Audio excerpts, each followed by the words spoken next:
రఘురామకృష్ణరాజు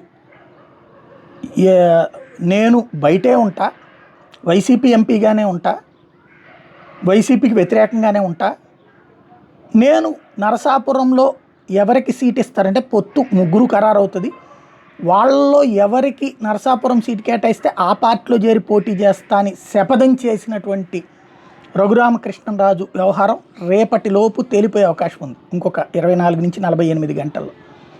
ఏంటది అంటే ఆయనకి ఇప్పుడు ఆ సీటు బీజేపీకి అయితే బీజేపీనేమో ఆయనకి ఇవ్వడానికి సిద్ధంగా లేదు.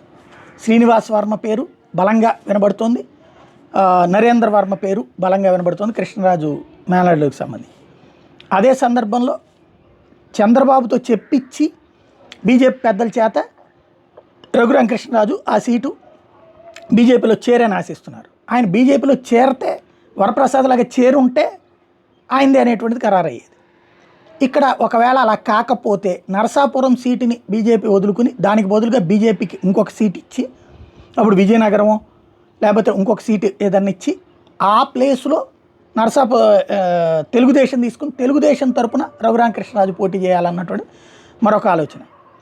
అంతా తను ఎలా అనుకుంటే అలాగే జరుగుతుందని ఆశించిన రఘురామ ఇప్పుడు హాట్ టాపిక్గా మారారు. బీజేపీ పెద్దలు కూడా ఆయన అభ్యర్థిత్వాన్ని పరిశీలిస్తున్నారు. ఆయన గతంలో ఉన్నటువంటి సంబంధాలను బేస్ చేసుకుని గట్టి ప్రయత్నం అయితే చేస్తున్నారు.